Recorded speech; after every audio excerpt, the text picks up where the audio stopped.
Hi friends, இன்றைக்கி நம்ம இந்த வீடியோவில் குழந்தை பாக்கியம் கிடைக்கிறது உறுதியான ஒரு வழிபாடு தான் இந்த வழிபாடு. ஆடிப்பூரத்துக்கு வீட்டில் எப்படி குழந்தை பாக்கியத்திற்காக வழிபடணும், கோயிலுக்கு என்னென்ன பொருட்கள் வாங்கி கொடுக்கணுங்கிறத பற்றி தான் இந்த வீடியோவில் சொல்ல போகிறேன். இப்போ தான் என் சேனலை புதுசாக பார்க்குறீங்கன்னா மறக்காமல் சப்ஸ்கிரைப் பண்ணிக்கோங்க, பெல் ஐக்கானையும் கிளிக் பண்ணிக்கோங்க. அப்போ தான் நான் கொடுக்குற வீடியோஸ் உங்களுக்கு உடனே உடனே வரும். ஆடிப்பூரம் என்றைக்கு வருதுங்கிறத பற்றிலாம் போன வீடியோவில் கொடுத்துருக்கேன், லிங்க் மேலே இருக்கும், செக் பண்ணிக்கோங்க.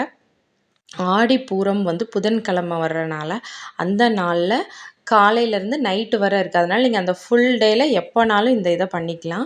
காலையிலே பண்ணுறது ரொம்பவே சிறப்பு. நம்ம வீட்டில் இருக்கிற அம்மன் ஃபோட்டோ, காமாட்சி, மீனாட்சி, இல்லை உங்கள் ஊர் அம்மன், எந்த அம்மன் ஃபோட்டோ இருந்தாலும் அதை நல்லா க்ளீன் பண்ணி மஞ்சள் குங்குமம்லாம் வச்சுருங்க. வளையல் வாங்கி வச்சுக்கோங்க. உங்கள் ஃபோட்டோ சைஸை பொறுத்து பெரிய வளையலோ சிறிய வளையலோ வாங்கி நல்லா மாலையாக கொறுத்து அம்மன் கழுத்தில் அந்த ஃபோட்டோவுக்கு அழகாக போட்டு விட்டுட்டு பூ, நல்ல வாசனையான பூவெல்லாம் வச்சு மஞ்சள் குங்குமம், தாலி கயிறு, வெத்தலை பாக்கு, பழம் இவ்வளவும் வச்சு முடிஞ்சால் ஒரு பிரசாதம் பண்ணி வைங்க. இல்லைன்னா ஏதாவது ஒரு இனிப்பு கல்கண்டு கூட வச்சுக்கலாம். வச்சு நல்லா மனசார வேண்டுங்க, அம்மா தாயே அடுத்த ஆடிப்புறத்துக்குள்ளே நான் குழந்தை உண்டாயிடணும், நான் அடுத்த தடவை உனக்கு வைக்கும்போது குழந்தையோடு தான் வைக்கணும், நல்லா மனசார வேண்டுங்க. இதெல்லாம் ரொம்பவே பவர்ஃபுல்லான இந்த நாள். இந்த நாட்களில் இதை தான் பண்ணணும்னு இருக்குது.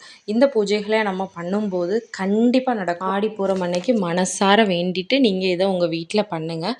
அதை பண்ணி முடிச்சுட்டு கோயிலுக்கு, ஏதாவது ஒரு அம்மன் கோயிலுக்கு இதே மாதிரி சின்ன பிள்ளைகளுக்கு போடுற வளையலும் அம்மனுக்கு போடுற மாதிரி பெரிய வளையலும் வாங்கிக்கோங்க. உங்களுக்கு எத்தனை செட்டு வாங்க முடியுமோ அத்தனை செட்டு வாங்கிக்கலாம். கூட மஞ்சள் குங்குமம், தாலி கயிறு, வெத்தலை பாக்கு, பழம் வச்சுக்கோங்க, பூ வாங்கிக்கோங்க. இவ்வளோத்தையும் அங்கே இருக்கிற பூசாரிகிட்ட கொடுத்து சாமிகிட்ட கூட சொல்லுங்கள். அந்த நாளில் நிறைய பேர் கொடுத்துருக்கனால நம்மள்ட்ட இருக்க வளையலை வாங்கி சாமிக்கு படைச்சிட்டு, நமக்கு வேறு இதுக்கு முன்னாடி படைச்சிருந்தா வளையல் தருவாங்க, அதையும் வாங்கி கையில் போட்டுக்கோங்க. அம்மன்கிட்ட நல்லா வேண்டிக்கோங்க.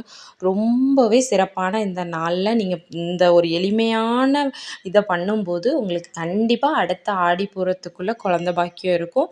அடுத்த ஆடிப்பூரத்துக்குள்ளே குழந்தையோடு தான் நீங்கள் அடுத்த ஆடிப்பூரமே கொண்டாடுவீங்க. அவ்வளோ சிறப்பு வாய்ந்த இந்த நாளில் இந்த ஒரு எளிமையான இதுதான்.